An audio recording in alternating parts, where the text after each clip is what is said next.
Hai guys, assalamualaikum warahmatullahi wabarakatuh. Jumpa lagi di channel aku guys. Nah, gimana kabarnya hari ini? Semoga kita sehat selalu dan dilindungi Allah Subhanahu wa taala ya guys.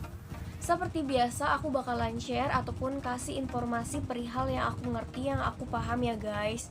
Karena setiap minggunya itu ada DM masuk, misalnya perihal untuk penebalan dinding rahim ataupun syaraf jepit. Tapi kali ini aku bakal share lagi informasi yang aku tahu yang lebih singkat mengenai penebalan dinding rahim.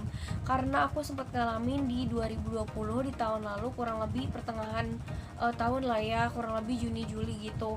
Tapi karena itu kejadiannya udah tahun lalu dan aku sempat minum obat, dan obat itu memang aku sengaja nggak share dan aku pun lupa, karena kan kalaupun aku dapet resep dokter itu belum tentu kita ngalamin ataupun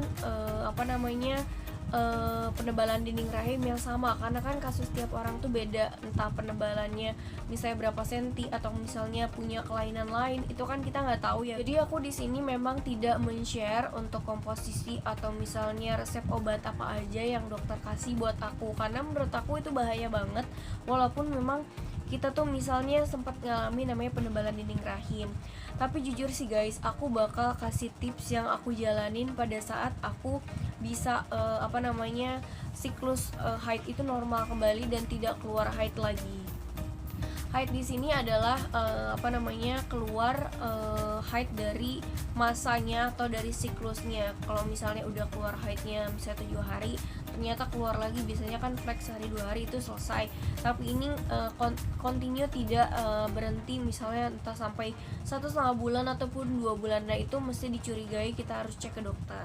Jadi teman-teman harus ngecek nih posisi kita kalau misalnya haid normalnya berapa hari, 7 atau 8 hari. Bahkan kalau misalnya kondisinya biasanya kurang enak badan, itu bahkan bisa sampai dengan 10 hari atau 12 hari.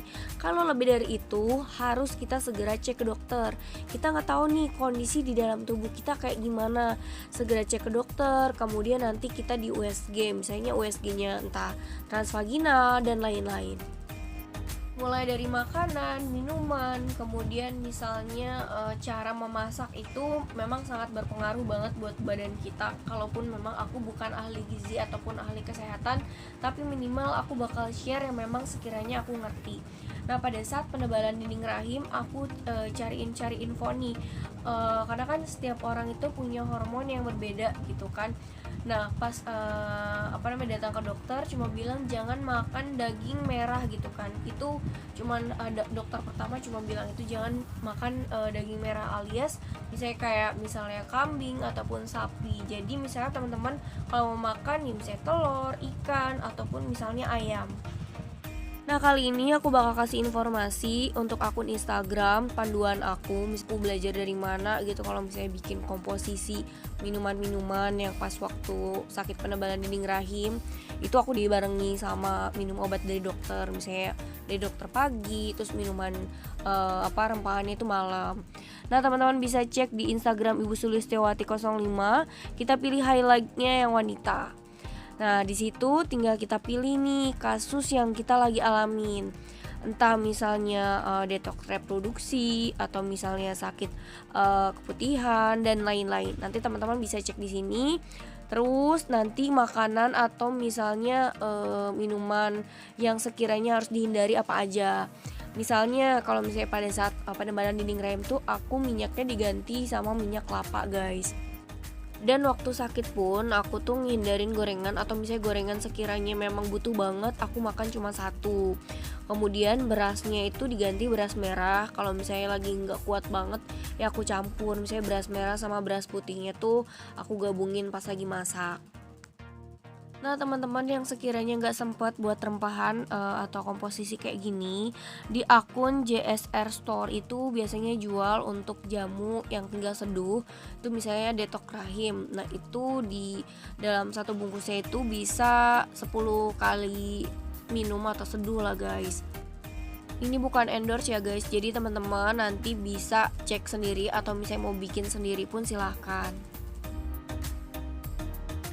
Tapi jujur sih guys, untuk beberapa bulan terakhir ini makanan aku sudah tidak kontrol lagi. Jadi aku keingetan takutnya aku kambuh apa gimana, karena hormon aku sempat gak stabil. Jadi aku harus kembali lagi ke makan makanan yang sehat. Jangan lupa untuk garamnya nanti diganti ke garam Himalaya. Yuk kita bareng dimulai dari sekarang.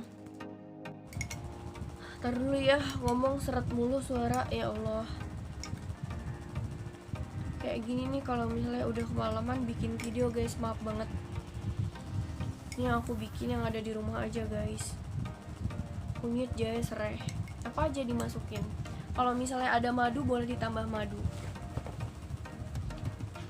Nah ini sampai udah mau habis. Nah guys, nanti teman-teman kalau misalnya males bikin komposisi, beli madunya sekalian ke Dr. Jadul Akbar. Nanti tinggal klik linknya, biasanya tuh ada adminnya sendiri. Kurang lebih waktu itu aku belinya harganya 130 ribuan segini guys. Bismillahirrahmanirrahim. Oh ya teman-teman, beli madunya itu di mana aja, yang penting terpercaya dan juga original ya, bukan madu oplosan. Nah guys, untuk videonya sampai di sini, takutnya nanti aku ngomong panjang lebar di luar dari ranah aku yang aku ngerti guys. Nah buat teman-teman yang sedang sakit atau misalnya sedang di rumah sakit, semoga lekas sembuh bisa pulang ke rumah. Terima kasih banyak yang sudah nonton, semoga bermanfaat. Sampai jumpa di video berikutnya.